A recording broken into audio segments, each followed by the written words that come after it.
भाइयों और बहनों, जिस प्रकार से सेना के प्रति कांग्रेस का रवैया रहा है, ये देखते हुए मेरा विश्वास पक्का हो गया है कि कांग्रेस को कभी भी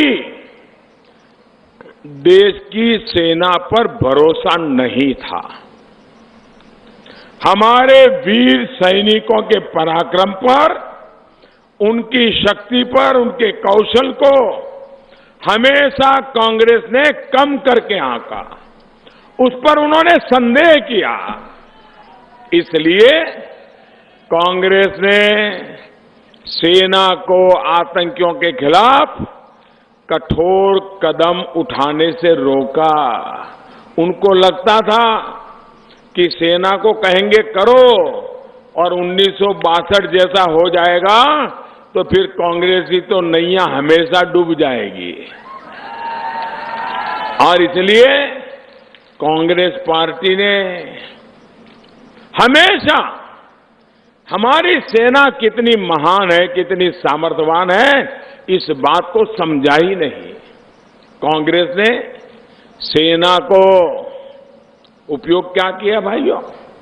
हम सेना की ताकत राष्ट्र रक्षा में लगाते हैं। कांग्रेस के लिए ये आर्मी क्या है? कांग्रेस के लिए सेना क्या है? सिर्फ और सिर्फ उनके लिए एक कमाई का साधन है, कमाई का साधन। रक्षा सौदों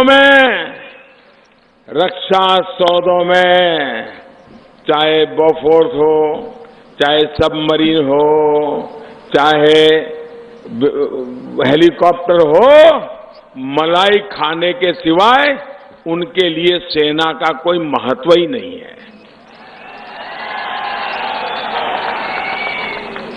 दूसरी एक बहुत बड़ी वजह रही कांग्रेस की वोट बैंक पॉलिटिक्स। इसी पॉलिटिक्स की वजह से कांग्रेस ने हमारे वीर सैनिकों के साथ न्याय नहीं किया, देश के साथ न्याय नहीं किया।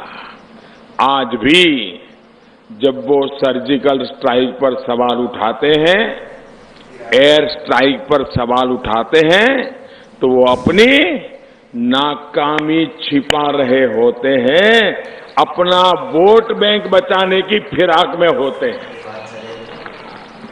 उन्हें पता है कि जितने सवाल पूछते हैं, जितने झूठे आरोप लगाते हैं, उससे देश के लोगों में भ्रम फैलता है, सेना का मनोबल कम होता है। लेकिन इसके बावजूद कांग्रेस और उसके सहयोगी दल अपनी राजनीति को राष्ट्र नीति से ऊपर रखने का पाप कर रहे हैं।